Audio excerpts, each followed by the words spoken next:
Bismillahirrahmanirrahim. Kita kemarin telah membahas cukup panjang. Pembahasan kita yaitu adalah bagaimana seorang mukmin ketika mereka ingin untuk mendapatkan keridhaan dari Allah Subhanahu wa taala, bagaimana mereka harus memiliki sebuah karakteristik itu ada yang karakteristik itu pada yang ke-17 adalah mereka yang senantiasa berbakti kepada orang tua mereka. Kita sudah membahas muqaddimah. Sebelum kita membahas tentang karakteristik itu, muqaddimah yang harus diperhatikan setiap orang tua. Sebelum kita bicara tentang masalah berbakti kepada orang tua, kita sudah membicarakan keutamaan bagaimana kita berbakti kepada orang tua. Kita sudah membicarakan apa yang menjadikan orang mendapatkan halangan dan tidak mampu memaksimalkan berbakti dia kepada orang tua. Maka kita menuju kepada pembahasan yang terakhir, yaitu pembahasan yang keempat. Arti birrul walidain itu semacam apa? Supaya betul-betul kita memahami artinya, maknanya, supaya betul-betul kita mampu menimbang diri kita. Apakah kita ini memang betul-betul sudah birrul walidain kepada orang tua kita? Atau jangan-jangan kita hanya merasa kita sudah birrul walidain padahal kita sebenarnya belum birrul walidain. Hanya disebabkan karena kebodohan kita tentang makna birrul walidain itu apa. Karena birrul walidain itu merupakan pintu tengahnya surga, berarti wajib dari kita untuk mengetahui makna birrul walidain itu apa. Supaya tidak ada lagi pengakuan-pengakuan kosong, pengakuan-pengakuan fiktif. Orang yang mengaku dia sudah birrul walidain, padahal ketika ditarik kepada makna yang mencakup birrul walidain itu, maka sesungguhnya ternyata dia belum mengerjakan amal dari birrul walidain yang harusnya dia lakukan dan dia kerjakan. Makanya akhirnya kita sering menjumpai sebagian masyarakat kita mendefinisikan bahwasanya birrul walidain itu adalah bagaimana kita memberikan rekening, memberikan nafkah bulanan kepada orang tua kita untuk membayar listrik, untuk membeli air, untuk membiayai kehidupan sehari-hari. Lalu kita merasa dengan uang yang kita kirimkan, uang yang kita transferkan itu sudah mewakili birrul walidain. Seakan-akan hanya itu. Dan hilang kewajiban-kewajiban yang lainnya. Padahal memberikan nafkah itu salah satu di antara makna birrul walidain, tetapi bukan satu-satunya makna pada birrul walidain. Ini yang harus kita perhatikan.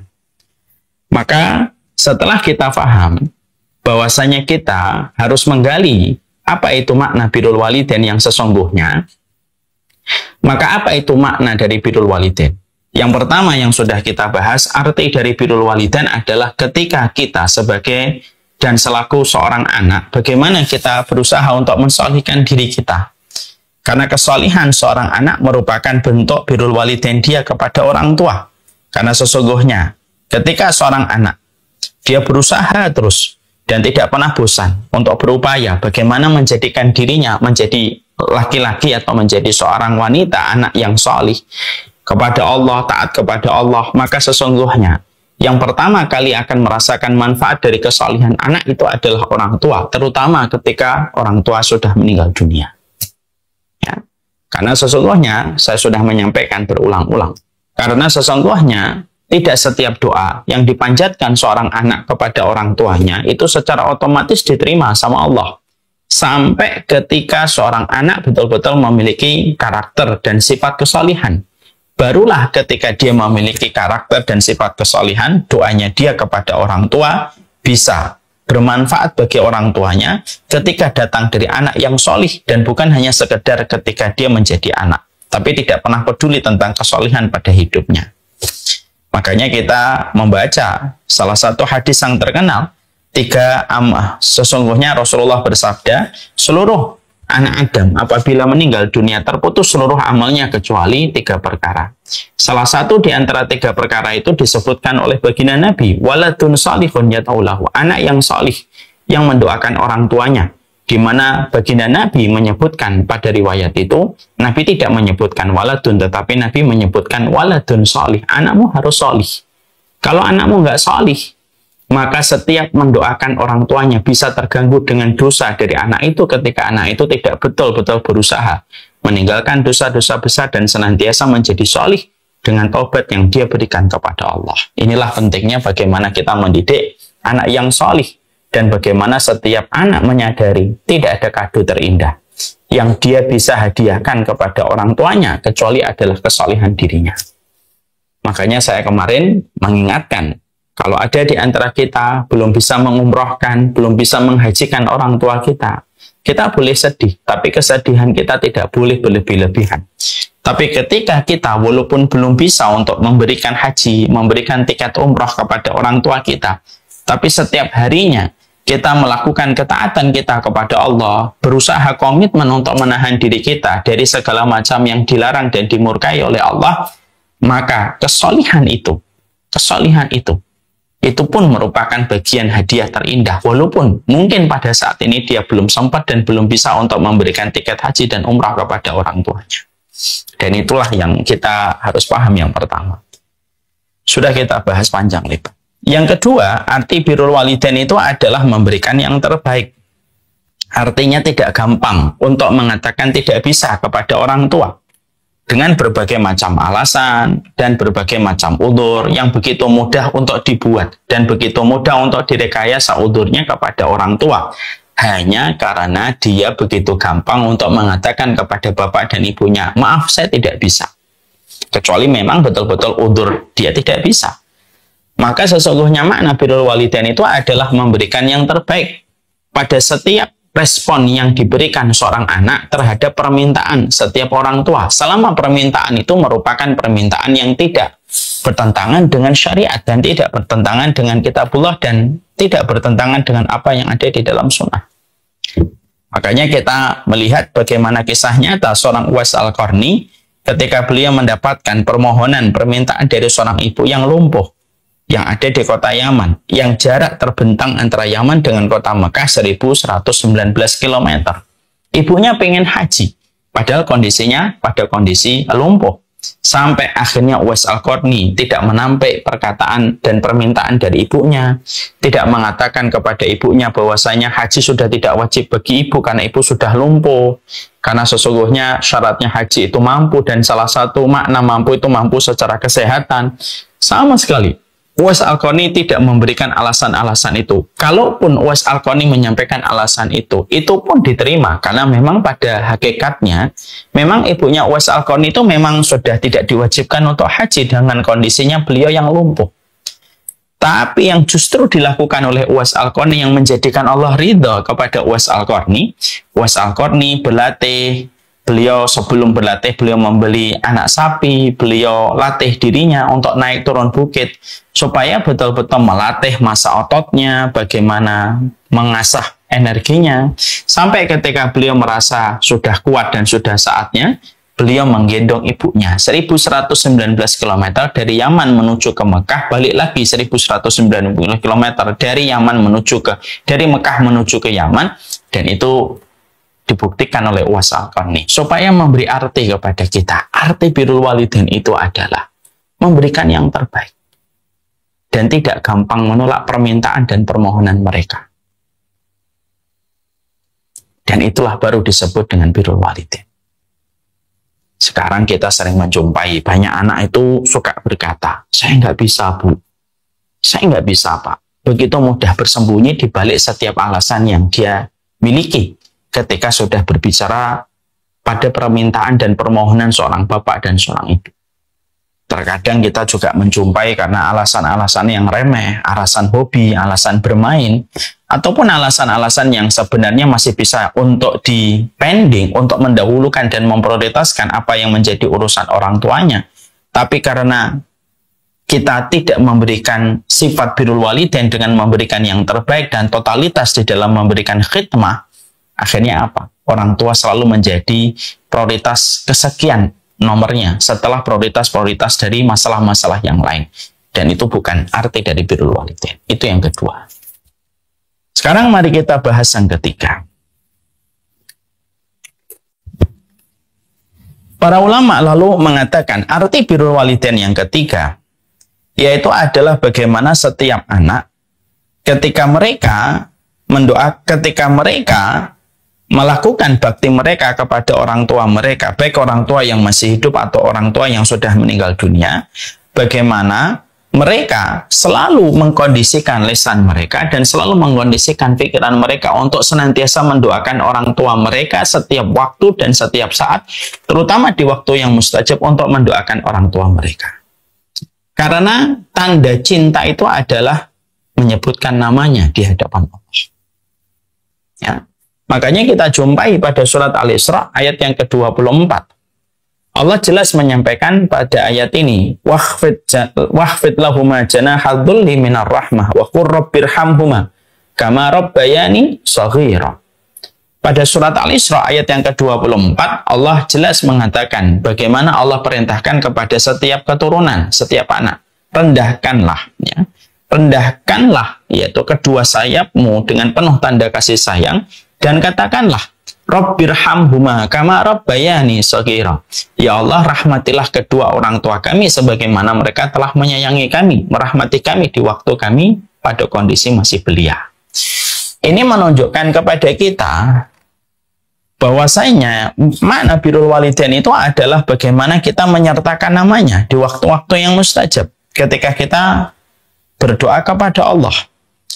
Tanda kejujuran kita di dalam mencintai orang tua kita yang mendoakan. Ketika kita menyertakan nama orang tua kita di dalam sujud, setelah kita zikir habis sujud, setelah kita membaca zikir sujud ketika sedang sujud, lalu kita berdoa, yaitu adalah Rabbana firli wali walidayya walil mu'minin yauma yaqumul hisab. Kita berdoa. Kita sertakan namanya. Ketika kita melewati sepertiga malam yang terakhir, ketika kita melewati bagaimana safar dengan doa mustajabnya Allah berikan fasilitasnya untuk kita. Di semua waktu yang mustajab kita selalu mengingat mereka, mengingat apa yang telah mereka lakukan pada kehidupan kita, dan kita sertakan nama mereka ketika kita mendoakan mereka. Dan itu merupakan salah satu bentuk dari birrul walidain. Ya, makanya kita tentunya sangat kenal sekali dengan sebuah riwayat bagaimana kita menjumpai dan bagaimana kita mendapati ada seorang wanita yang ditinggikan derajatnya di surga, ditinggikan derajatnya di surga. Maka wanita ini bertanya kepada Allah, apa yang menjadikan saya masih ditinggikan derajatnya di surga padahal saya sudah meninggal dunia? Apa amalan yang membuat saya mendapatkan fasilitas untuk terus ditinggikan di dalam surga? Maka pada saat itu dijawab, istighfari ibnik. Ya, ini adalah karena permintaan ampunan yang disampaikan oleh anakmu. Permintaan ampunan itulah yang menjadikan selalu engkau ditinggikan derajatnya di surga. Inilah yang menjadikan akhirnya kita paham tentang masalah ini. Ya. Jadi mendoakan itu merupakan salah satu di antara perkara besar. Karena terutama ketika kita sudah mendapati orang tua kita meninggal dunia, kalau sudah mendapati orang tua kita meninggal dunia, maka sesungguhnya setiap teriakan kita tidak akan pernah terdengar oleh telinga orang tua kita. Setiap isak tangis kita tidak akan pernah nyampe kepada orang tua kita. Tapi setiap lirihnya kita berdoa untuk mereka, walaupun tidak sekeras teriakan dan isak tangis manusia ketika ditinggalkan orang tuanya, doanya itu terdengar oleh orang tua mereka. Itu terdengar oleh orang tua mereka. Dan itulah yang seharusnya kita berikan terus prioritas kita. Mendoakan mereka setiap waktu, mendoakan mereka setiap saatnya. Kita mendoakan mereka setiap waktunya, kita mendoakan mereka setiap saatnya. Karena sesungguhnya itulah perkara yang sampai kepada mereka untuk menunjukkan kepada kita betapa dahsyatnya kekuatan doa dan betapa beruntungnya mereka yang menyadari bahwasanya tidak ada senjata yang paling besar bagi orang yang beriman kecuali adalah doa. Dan doa itu ditujukan kepada orang tuanya. Ya. Ini juga berlaku pula ketika kita menjumpai dan mendapati orang tua kita. Mungkin tidak sebagaimana yang kita harapkan. Orang tua kita masih hidup. Lalu ternyata orang tua kita melakukan perkara-perkara yang menurut kita melampaui batas. Doakan. Bisa jadi orang tua kita hari ini mereka melampaui batas disebabkan kita selaku keturunan tidak betul-betul mendoakan mereka dengan tulus dan menyertakan namanya ketika kita mengadu kepada Allah. Karena doanya anak datang dari hati yang tulus itu ya mustajab betul, dan itu besar posisi dan kedudukan doa, soalnya doanya seorang anak. Dan ini merupakan bentuk birrul walidain. Saya punya kisah nyata, ada seorang anak ketika saya masih SMP mengadukan tentang bapaknya yang tidak pernah sholat. Bapaknya tidak pernah sholat. Sama sekali tidak pernah sholat. Betul-betul Islam abangan. Ketika dia mengadukan tentang bapaknya yang tidak pernah sholat, gitu, tidak ada harapan dan tidak ada keinginan beliau kecuali satu, dia ingin melihat bapaknya sholat. Anak-anaknya ikut di TPA, anak-anaknya bisa membaca Al-Quran, anak-anaknya lancar ketika membaca Al-Quran, tapi orang tuanya tidak sholat. Padahal anak-anaknya di sekolah agama, dimasukkan ke taman pendidikan Quran. TPA-nya sama dengan saya. Maka ketika itu menjadi sebuah keinginan, tidak ada yang dilakukan anak itu kecuali terus berdoa. Dia terus berdoa, dia terus berdoa, dia terus berdoa kepada Allah. Setahun dia berdoa tidak dikabulkan oleh Allah. 2 tahun dia berdoa belum dikabulkan oleh Allah. 3 tahun dia berdoa belum dikabulkan oleh Allah. Sampai akhirnya 5 tahun berlalu dan dia tidak pernah bosan untuk berdoa. Akhirnya setelah 5 tahun berdoa, Allah kabulkan. Allah jadikan hati bapaknya tersentuh. Satu hari pada hari Jumat, beliau tiba-tiba meminta sarung.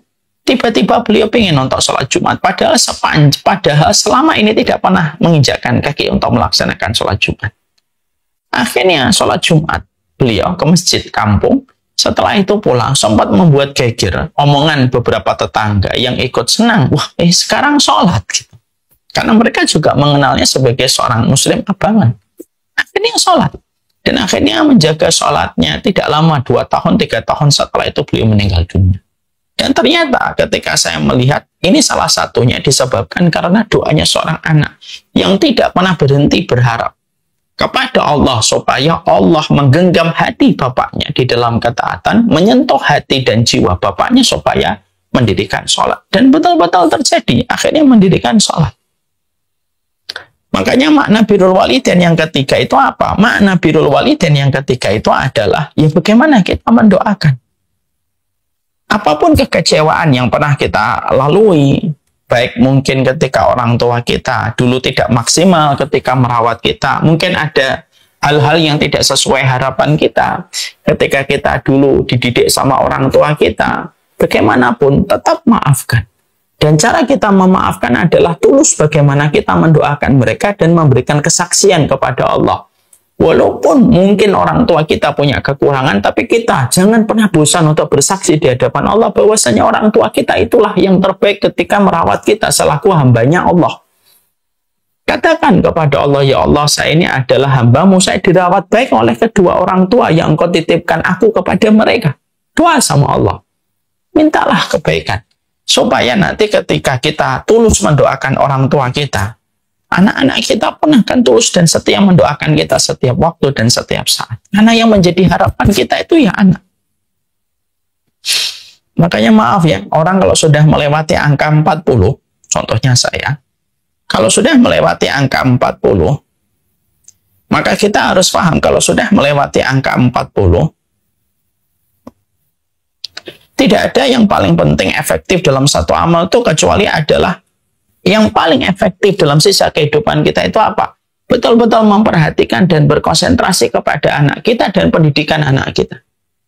Karena apa? Karena mereka lah yang paling setia mendoakan kita. Mereka lah yang paling setia mengingat kita. Memori mereka tentang kita tidak akan mudah terhapus. Terutama ketika kita menjadi orang tua yang terus membersamai mereka, maka itulah yang akan menjadikan kita beruntung ketika kita mendapatkan doa dari mereka. Teman-teman kita, berapa lama teman-teman kita akan mendoakan kita? Teman-teman kita akan mendoakan kita 3 hari, setelah itu mereka akan lupa dengan keberadaan kita.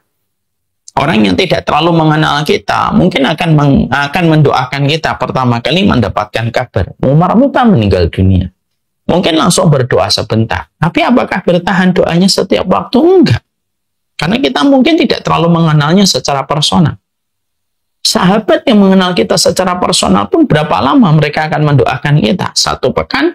Setelah itu mereka akan kembali kepada urusan mereka masing-masing. Karena mungkin tidak terikat secara dalam dengan kita. Tapi siapa yang paling setia mendoakan kita? Yo anak yang paling setia mendoakan kita. Kenapa? Memori bapak dan ibunya. Terutama ketika bapak dan ibunya betul-betul melaksanakan kewajiban sebagai orang tua.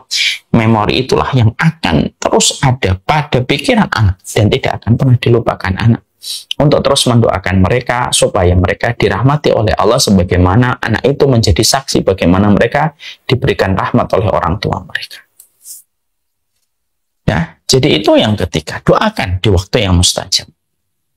Saya kalau boleh sharing ya, kalau saya berdoa di waktu sujud, setidaknya ada 5 yang selalu saya sertakan kalau memiliki waktu longgar. Yaitu adalah setelah membaca dzikir sujud, maka saya membaca doa supaya saya diberikan husnul khatimah. Allahumma rzuqni husnul khatimah. Yang kedua, diberikan oleh Allah hati yang istiqomah.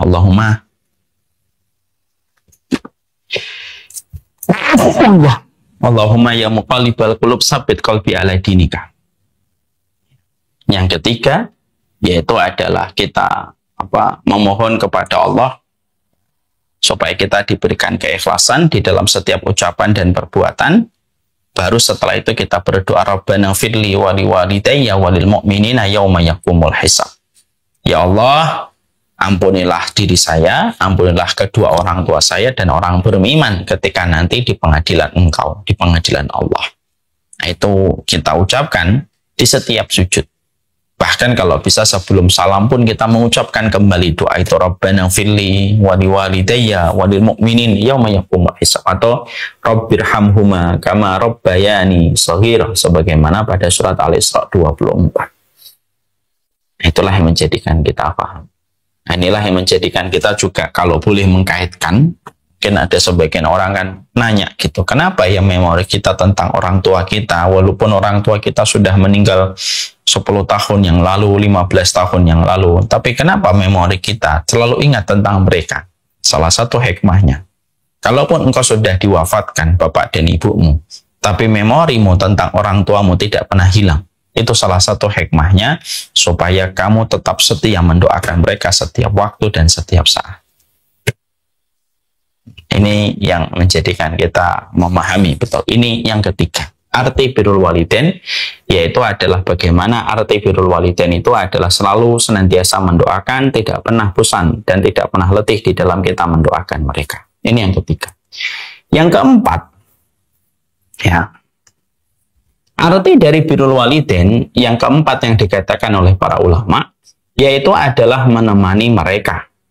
Menemani mereka dalam setiap hari-hari yang mereka lewati, dalam setiap aktivitas-aktivitas yang mereka kerjakan. Nah, tentunya kita diperintahkan bukan kita hanya diperintahkan sekedar mengirimkan transfer, tapi diperintahkan kita untuk selalu dekat dengan mereka, menemani hari-hari mereka, menemani kebersamaan dengan mereka pada setiap waktu yang kita miliki bersama dengan mereka. Makanya salah satu di antara kebahagiaannya orang tua itu kadang-kadang sederhana, ketika rumahnya tidak terlalu jauh dengan rumah anaknya. Makanya kalau bisa, kalau seorang penuntut ilmu, mari kita mencontoh Abu Hurairah. Abu Hurairah itu ketika memilih rumah tidak jauh dari rumah ibunya. Tidaklah beliau ketika akan mengambil hadis dari Rasulullah kecuali dia selalu menyampaikan salam terlebih dahulu kepada ibunya. Kalau salamnya sudah dijawab, barulah dia bergegas menemui Rasulullah SAW. Maka sesungguhnya menemani ini merupakan salah satu bentuk birrul walidain. Kadang-kadang orang tua kita tidak terlalu membutuhkan materi, karena mungkin mereka bisa jadi memiliki tabungan-tabungan yang sudah mereka persiapkan di waktu muda untuk menemani mereka di masa tua. Maka yang tidak ada yang paling mereka butuhkan kecuali adalah bagaimana setiap anak itu memiliki empati, memiliki kebersamaan dengan mereka dalam beberapa hal yang bisa menjadikan mereka tidak merasa kesepian di masa senja. Yang paling menyiksa itu sepi. Yang paling menyiksa itu sepi. Itu saya dapatkan perkataan ataupun hal ini saya dapatkan ketika saya banyak bertanya sama orang tua. Setiap saya ketemu orang tua kajian gitu ya, orang tua itu saya selalu tanya, Pak, apa yang paling menyiksa di masa tua? Sepi. Sepi, Ustaz. Sepi itu paling menyiksa. Bapak itu pun pernah saya banyak tanya gitu, apa yang paling menyiksa itu? Sepi, nak. Kalau kamu sudah kajian gitu ya, dulu sebelum pandemi, kamu kadang kajian gitu, baru datang ke Bapak malam atau kadang-kadang datangnya pagi sebelum kajian, maka yang paling membosankan itu rasa sepi. Ya. Dan tentunya kita paham betul bahwasanya orang tua kita, maka sesungguhnya sudah mulai tersaring hobinya, sudah mulai tersaring aktivitasnya. Maka sesungguhnya musahabatuhum wa sahibhuma. Maka sesungguhnya kita diperintahkan untuk menemani mereka, lalu membicarakan banyak hal dengan mereka, lalu kita menemani dalam setiap aktivitas yang mereka lakukan, maka itu merupakan salah satu bentuk birrul walidain. Karena apa? Kesepian itu menyiksa bagi banyak orang tua. Kesepian itu menyiksa bagi banyak orang tua. Ini pula yang menjadikan kita akhirnya sekali lagi, mintalah kepada Allah. Kalau kita memang seorang anak, mintalah kita kepada Allah supaya kita itu diberikan kesempatan untuk bisa menemani orang tua kita. Profesi, pekerjaan yang kita lakukan, aktivitas yang kita kerjakan itu harusnya tidak bertentangan dengan keinginan kita untuk menemani orang tua kita supaya kita bisa birrul walidain. Makanya tadi saya sampaikan, orang yang beriman kalau dia menuntut ilmu, kalau bisa memilih rumah lokasinya, jangan hanya berdasarkan alasan strategis. Tapi strategisnya orang yang beriman kalau dia memilih rumah itu setidaknya dua. Pertama, dekat masjid. Yang kedua, dekat orang tuanya. Kalau bisa semacam itu, kalau mampu. Dan itu merupakan bagian ikhtiar yang baik. Saya salut sekali ketika saya pernah melihat di YouTube ada salah satu artis Indonesia rela meninggalkan Jakarta, lalu pulang ke kampung halamannya, kota kecil, berjualan kecil-kecilan, warung atau restoran gitu. Dan dia tidaklah meninggalkan Jakarta kecuali karena ingin menemani orang tuanya. Ini kan, Masya Allah, ini artis besar ini. Saya yakin orang yang semacam ini tidak akan pernah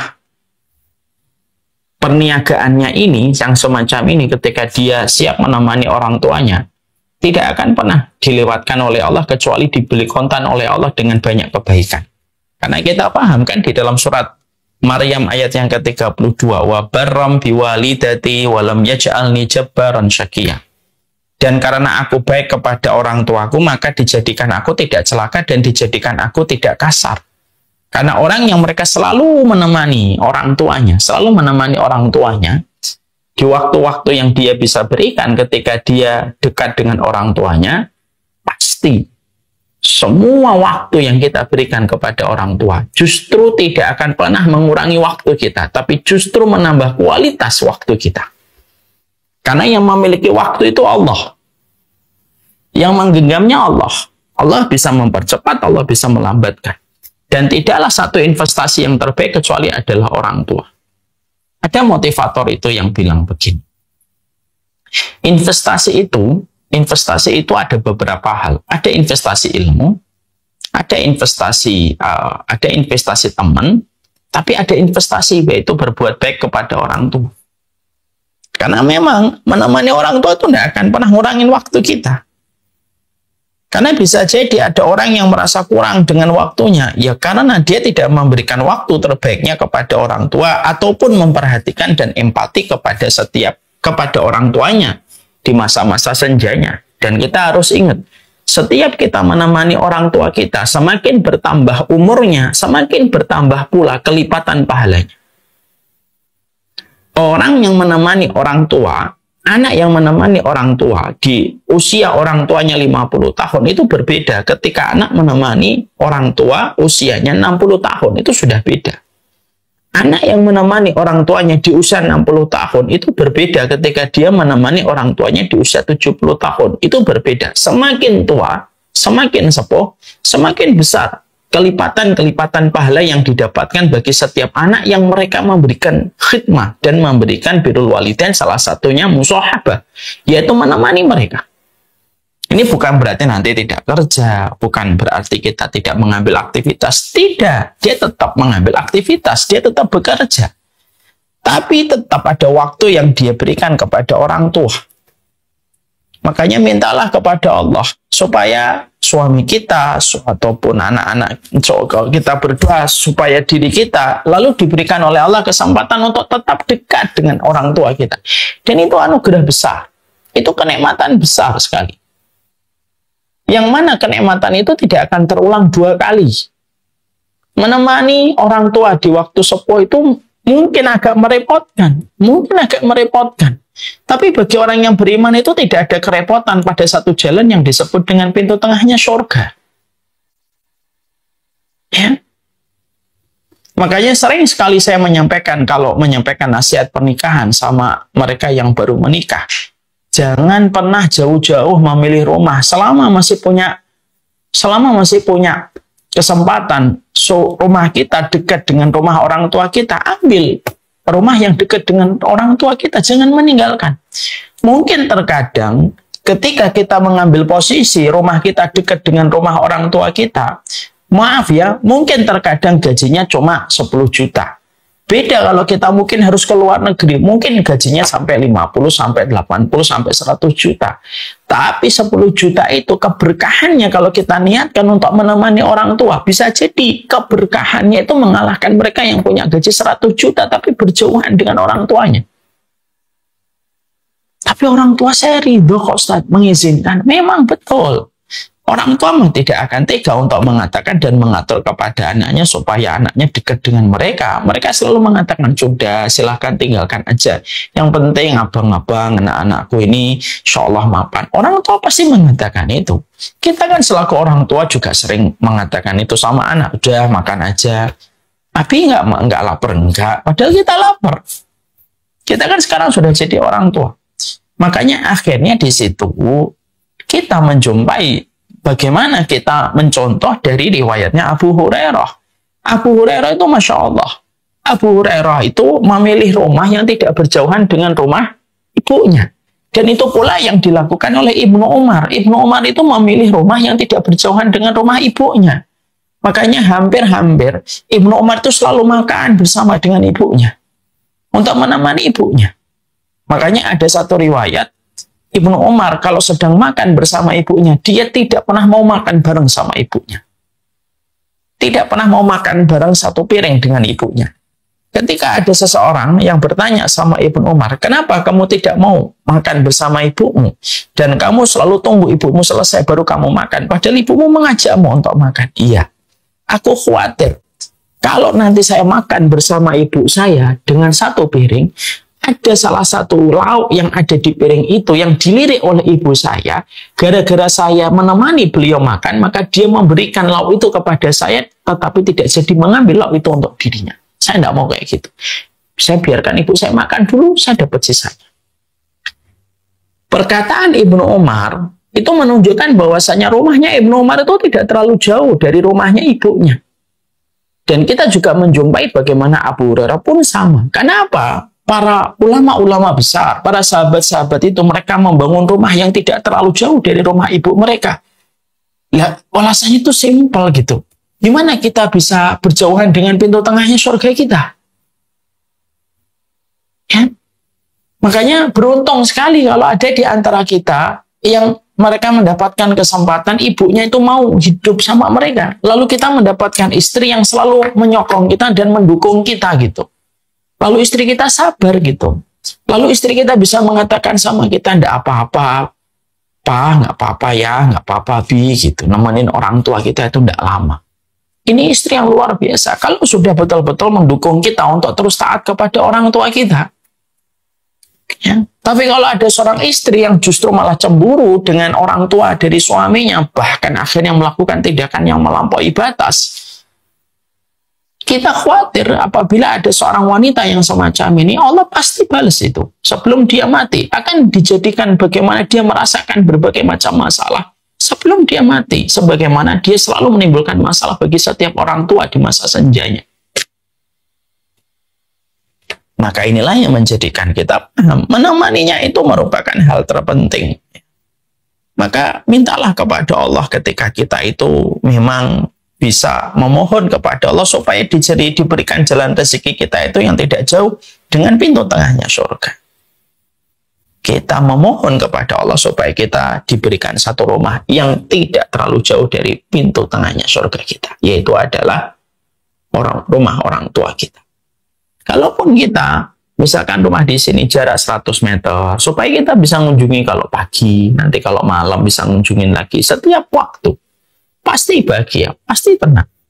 Apalagi ketika kita sudah memiliki anak yang menjadi cucu dari orang tua kita, pasti orang tua kita senang ketemu cucunya. Dan itu obat bagi mereka. Itu obat bagi mereka. Ya. Saya ngerasain betul bagaimana seorang bapak ketika beliau mendapati cucu, itu obat luar biasa untuk beliau. Namanya orang tua, ketemu cucu itu senang sekali. Makanya alangkah menderitanya orang tua kita kalau ketemu kita itu harus 2 tahun sekali, harus 3 tahun sekali. Ketemu kita itu harus 1 tahun sekali. Kalaupun itu terjadi, setidaknya akhirnya harus diantisipasi dengan diganti dengan wasilah banyak menelpon setiap waktu. Setiap saat itu saling menelpon. Karena itu merupakan salah satu bentuk khidmah terbaik kita kepada orang tua kita. Yaitu adalah yang keempat, menemani mereka di usia senja. Karena yang paling menyiksa manusia ketika di usia senja adalah kesepian. Ini yang keempat. Yang kelima, para ulama lalu menerangkan kepada kita makna dari birrul walidain.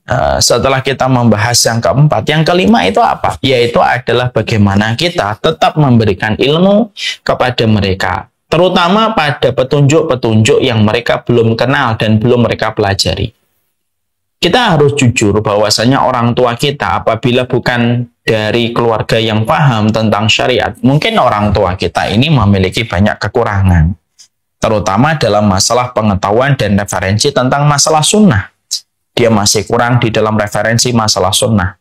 Kewajiban kita selaku anak, yaitu ketika kita poin yang pertama itu mensolihkan, maka poin yang kelima itu apa? Dia terus belajar. Dan apapun yang dia pelajari harus disampaikan kepada orang tua dengan cara yang terbaik. Dengan cara yang terbaik. Dengan cara yang bisa diterima oleh orang tua itu ketika mendapatkan asupan ilmu dari seorang anak. Maka ini yang perlu untuk diperhatikan. Banyak anak hari ini, di antara fenomena yang terjadi, banyak anak yang mereka terus belajar. Dia ikut kajian kemana-mana. Tapi apa yang dipelajari pada kajian itu tidak pernah nyampe kepada orang tuanya.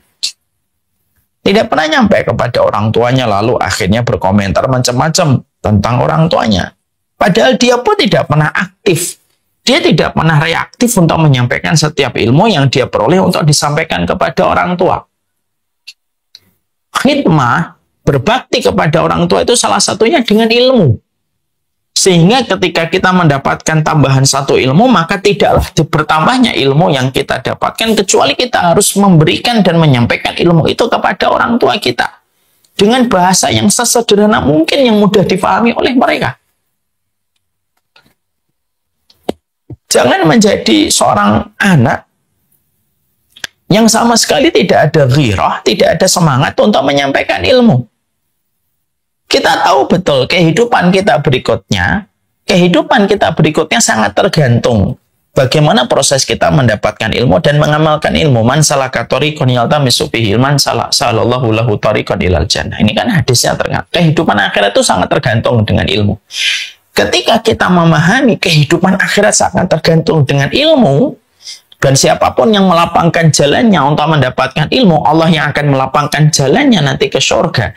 Orang tua kita kan dekat. Orang tua kita ini sekarang lebih dekat dengan kehidupan akhiratnya.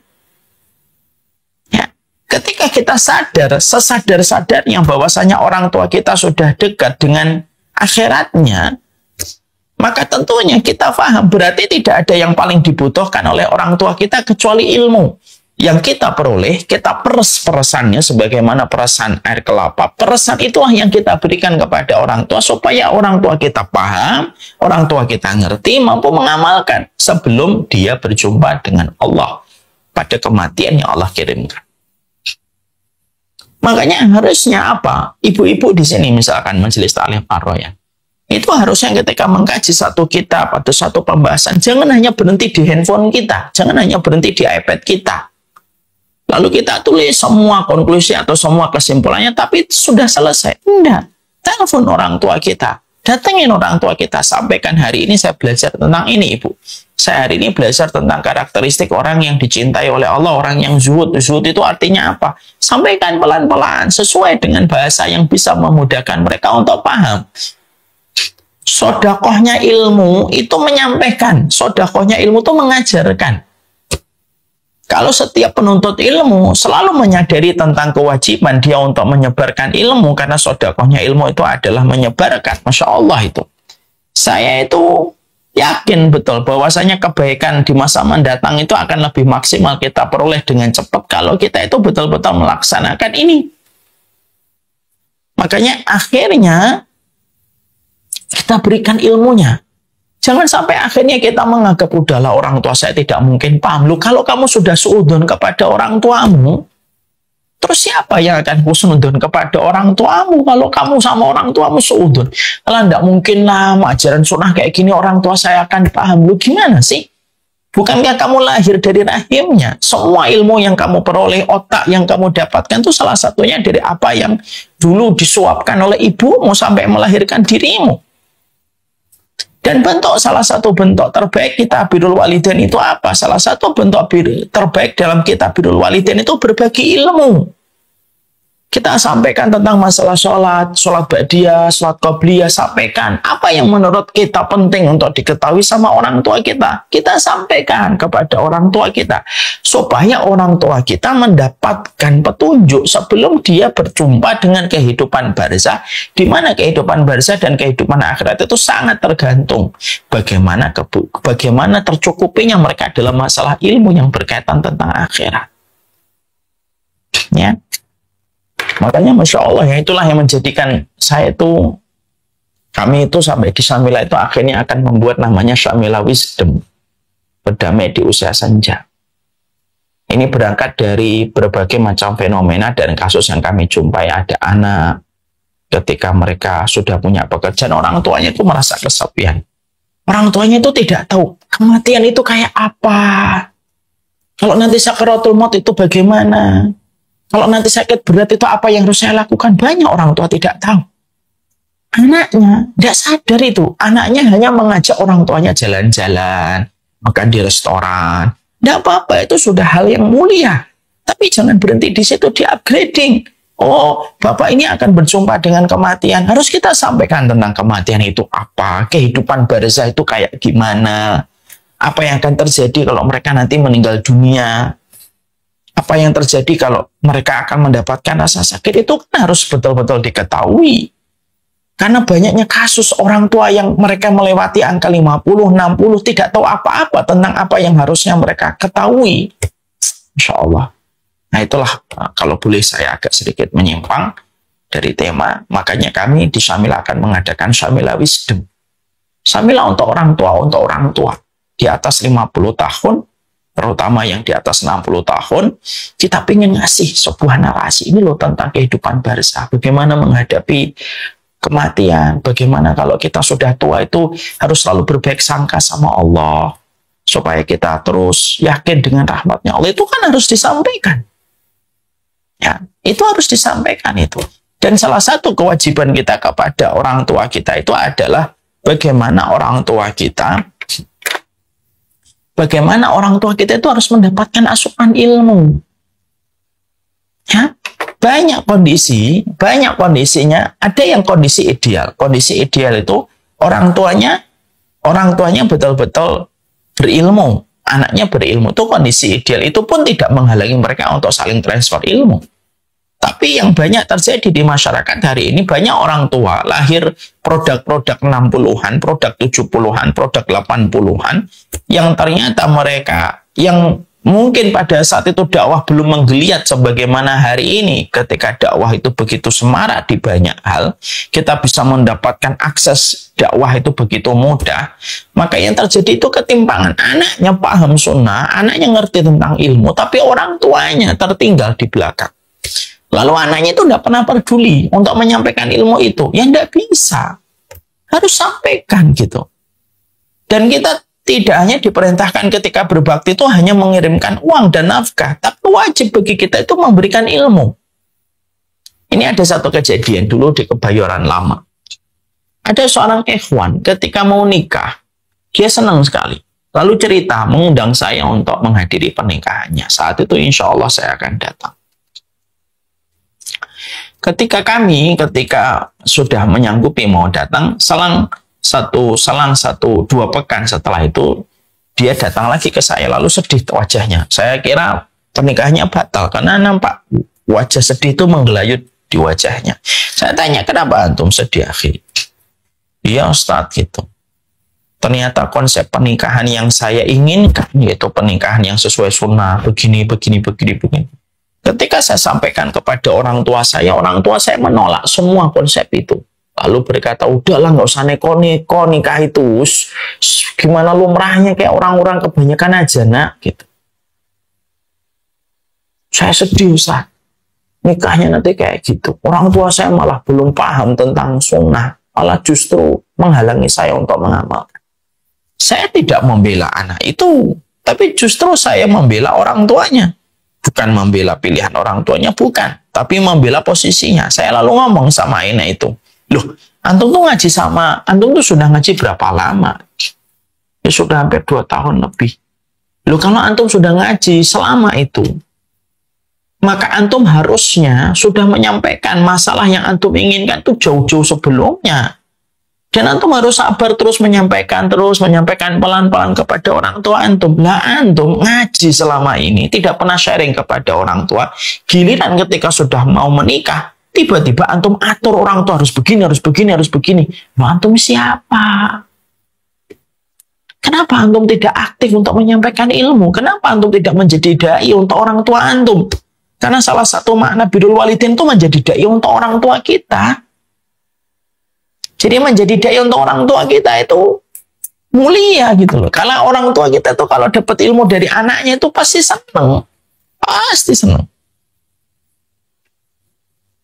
Selama kita selalu memperhatikan metode, selalu memperhatikan cara di dalam kita menyampaikan setiap kalimat-kalimat untuk mereka. Ya, saya aja dikasih tahu sama anak saya, senang saya.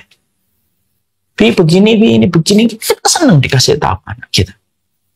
Orang tua juga sama. Kalau kita menyampaikan dengan sabar, menyampaikannya tidak dalam kondisi marah, menyampaikannya tidak dalam kondisi emosi, menyampaikannya tidak dalam kondisi pengen menang-menangan, orang tua itu pasti senang mendapatkan ilmu dari anaknya. Dan itu makna birrul walidain. Kenapa? Karena kita tahu tidak ada mata uang dalam kehidupan kelak di akhirat kecuali mata uang yang berlaku pada kehidupan di akhirat itu mata uang ilmu yang dipraktekkan pada kehidupan. Sampaikan ilmu. Hari ini belajar apa? Antum yang ada di sini, yang berkumpul di sini. Antum hari ini belajar apa? Oke. Kita memang hari ini belajar ini. Telepon orang tuanya. Kalau memang kita masih berjauhan, telepon orang tuanya, sampaikan ilmunya. Dan itu akan menjadi sebuah keberkahan besar yang kita akan peroleh dan kita dapatkan untuk itu. Makanya inilah yang menjadikan kita memahami betul. Salah satu di antara makna terbaiknya, yaitu adalah kita berbagi ilmu. Saya masih ingat sekali gitu. Saya dulu ketika saya dapat ini dari seorang ulama, makna birrul walidain itu salah satunya berbagi petunjuk keilmuan gitu. Saya mencoba kalau ada satu materi yang baru, selalu saya sampaikan kepada ibu dan bapak dulu. Ya, contoh nih, saya masih ingat terakhir kali itu. Ibu meninggal dunia hari Ahad, malam, Senin dini hari. Hari Sabtu, saya itu menyampaikan kajian tentang satu kajian, arti berkah pada hidupmu. Ini materi yang dulu saya baca dari perkataan Ibnu Rajab. Ini sudah lama, sekitar 8 tahun yang lalu. Atau 7 tahun lalu, wafat. Maka pada saat itu, Masya Allah ya, saya mentak ibu, Bu, nanti ada materi baru, Bu. Oh iya nak, apa materimu hari ini yang baru? Arti berkah. Wah bagus tuh, arti berkah itu apa ya? Ya nanti kita bahas. Dah, saya ngajar. Handphone, saya buka. Suaranya terdengar. Nah, semoga Allah merahmati ulama yang menyampaikan ilmu ini sampai saya mengamalkannya. Maka itulah salah satu di antara hadiah terbaik. Maka inilah yang menjadikan kita memahami salah satu makna terbaik di dalam kitab birrul walidain itu adalah berbagi ilmu. Ya. Ini merupakan salah satu di antara metode kita di dalam memahami konteks kita di dalam kitab birrul walidain. Ini merupakan perkara yang keempat. Yang kelima, Yaitu adalah bagaimana kita. Kenapa? Oh, yang keenam sekarang. Sekarang yang keenam. Arti dari birrul walidain yang keenam itu adalah bagaimana ketika kita memberikan makna birrul walidain kita kepada orang tua kita. Yang keenam itu adalah bagaimana kita memberikan nafkah yang terbaik untuk mereka. Tentunya ini merupakan bagian dari hal yang sudah difahami oleh sebagian besar anak hari ini. Makna birrul walidain itu yang memberikan nafkah yang terbaik untuk orang tuanya. Kita berikan nafkah. Bagi siapapun yang hari ini masih pelit kepada orang tuanya, satu, istighfarlah dan tobatlah kalian kepada Allah ketika kita masih pelit kepada orang tua kita.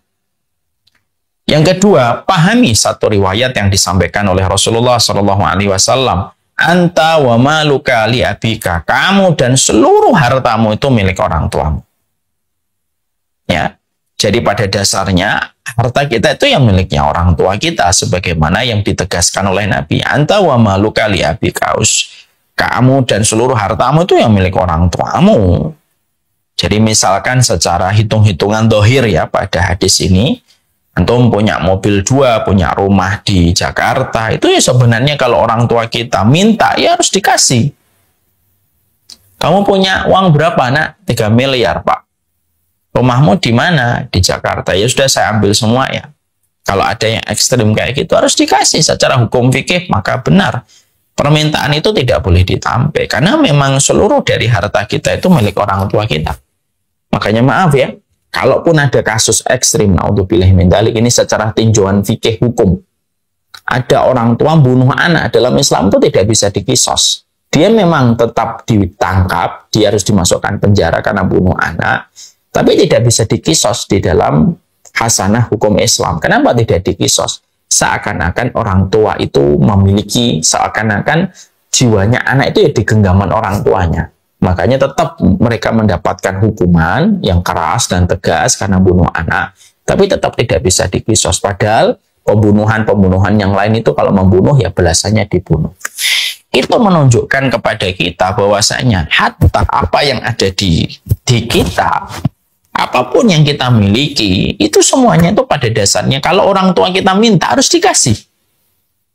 Makanya akhirnya bukan hanya sekedar memberi nafkah, tapi memberikan nafkah yang terbaik.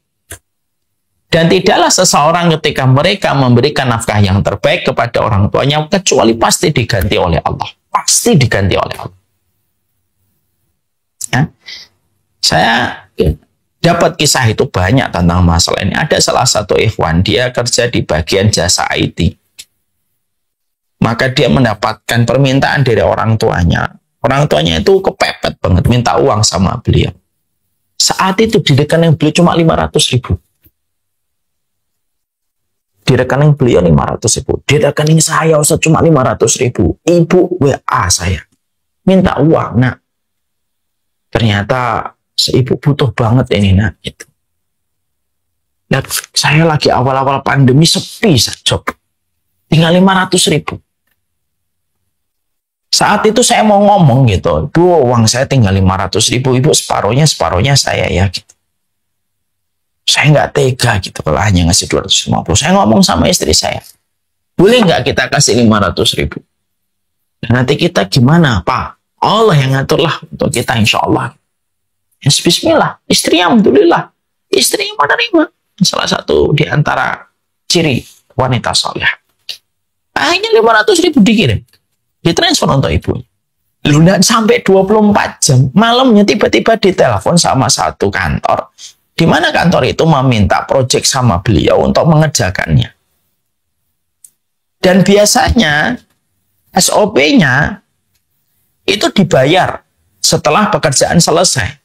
Tapi entah kenapa, dan Allah yang pasti tahu tentang semua yang terjadi pada hati manusia, maka beliau pemilik dari perusahaan ini yang meminta proyek kepada ini, itu mengatakan, udah mas saya nggak bayarnya, saya transfer sekarang aja gitu. Pada saat itu orang itu bilang, maaf Pak, kebiasaan kita nanti dikirim setelah selesai. Enggak usahlah kelamaan, takutnya dipakai yang lain, saya transfer aja. Minta nomor telepon, minta nomor rekeningnya, saya transfer. Padahal proyeknya aja belum dikerjain. Ini kisah nyata ini. Kisah itu kan terkadang menambah makna pada apa yang kita Ada apa yang kita pelajari dalam syariat? Karena apa? Kisah-kisah itu yang akan membangkitkan hati kita. Ada salah satu orang di daerah Jakarta Selatan, tidak jauh dari Dharma Wangsa. Beliau pernah cerita, ada orang kaya raya di daerah itu. Cerita kepada saya, Masya Allah Ustaz, ya, saya itu pernah pada tahun 97 atau 98 gitu. Saya itu Masya Allah mendapati tabungan saya akan beli mobil. Saya saat itu belum punya mobil. Qadarullah ada uang untuk membeli mobil. Lah orang tua saya itu kalau ngomongin haji itu semangat sekali. Walaupun tidak pernah minta untuk saya hajikan. Tapi ketika saya akhirnya punya tabungan itu, bingung apakah saya beli mobil atau saya hajikan orang tua saya. Nilai uang pada saat itu cukup untuk 4 orang. Orang tua saya dan orang tua istri saya. Akhirnya saya ngomong sama istri saya, udahlah bismillah ya. Jadiin mobil untuk orang tua kita bertemu sama Allah, jadi tamunya Allah supaya mereka haji kita tetap naik seadanya aja gitu. Ya nggak apa-apa, bismillah. Uang yang ada di tabungan dibelikan tiketnya untuk melaksanakan haji pada tahun itu. Setelah mereka pulang haji, insya Allah ya, beliau itu dapat project dan tender yang jauh ratusan kali lipat daripada uang yang beliau berikan kepada orang tuanya untuk dihajikan. Ini kisah nyata, menambah makna supaya kita menikmati betul apa yang kita dapatkan dari penjelasan Allah Subhanahu wa taala, ya. Makanya Masya Allah, inilah yang menjadikan kita memahami betul bentuk kita di dalam kitab Birrul Walidain itu adalah yang memberikan nafkah yang terbaik. Berikan nafkah yang terbaik, ya. Jangan hanya sekedar sisa, tapi betul-betul berikan nafkah itu yang terbaik untuk mereka. Tidaklah apapun nafkah yang kita berikan kepada orang tua kita, kecuali Allah yang melihat langsung, Allah yang menggantinya langsung, dan Allah ketika menggantinya, di dunia diganti, di akhiratnya diganti. Dan itu janji dari Allah. Itu yang ya, dan itu makna Birrul Walidain. Kemudian yang terakhir, arti dari Birrul Walidain yang terakhir itu apa? Arti dari Birrul Walidain yang terakhir adalah bagaimana kita berkata-kata yang lembut, tidak pernah menyombongkan diri kita, tidak pernah menyombongkan diri kita di hadapan orang tua kita. Makanya kan kata Allah, wahfid lahuma janahadzulli minar rahmah, yaitu rendahkanlah kedua sayapmu. Artinya jangan dibanggakan doktormu, jangan dibanggakan gelar ustadzmu, jangan dibanggakan hafid Qur'anmu, jangan dibanggakan ownermu, bisnismu, nilai kontrakmu. Kalau sudah di depan orang tua, rendahkanlah. Kita tetap akan menjadi anak bagi orang tua kita, dan kita tetap selalu akan dianggap kecil oleh orang tua kita, karena merekalah yang melahirkan kita, karena merekalah yang menggendong kita pertama. Kalau kamu dokter, tidak usah kamu ngomong di depan bapak ibu, rendahkanlah dokter. Kalau kamu ustadz, tidak usah kamu ngomong, Pak, saya ini ustadz Pak, tidak usah. Buang gelar ustadzmu, buang gelar doktormu, buang gelar apapun kalau sudah di hadapan orang tua kita. Kita hanyalah budak di hadapan. Berkata-katalah yang lembut, bersikaplah yang terbaik. Ya. Seorang Ibnu Umar tidak pernah mau makan bareng bersama ibunya. Karena khawatir kalau makanan yang dilirik oleh ibunya lalu tidak jadi diambil ibunya gara-gara saya makan bareng ibu saya dan ibu lebih merelakan itu dimakan saya. Saya menganggap itu sudah dalam kondisi durhaka kepada orang. Makanya inilah yang menjadikan kita paham. Itulah arti dan makna dari Birrul Walidain. Semoga Allah merahmati kita. Semoga Allah memahamkan kita kepada perkara yang Allah cintai dan Allah ridhoi. Tinggal bagaimana praktik. Kalau orang tua kita sudah meninggal, bagaimana Ustaz? Kalau orang tua kita sudah meninggal, solihkan diri kita. Doakanlah yang terbaik. Yang ketiga, janganlah menjadi orang yang bakhil untuk berinfak. Dan infaklah atas nama orang tua. Salah satunya. Hari ini, mendapatkan rezeki 1-2 juta. 500.000. Saya infakkan atas nama Bapak dan Ibu. Cari orang fakir miskin. Berikan secara langsung untuk mereka. Atau kita niatkan dari awal setelah sepeninggal orang tua kita. Kita lalu berinfak. Lalu kita atasnamakan orang tua kita. Ya Allah, bapak dan ibu saya sudah meninggal. Apapun infak yang datang dari saku saya dan rekening saya, ya Allah, untuk saya dan keluarga, untuk menjaga keluarga saya dari bala, salah satunya pula untuk orang tua saya.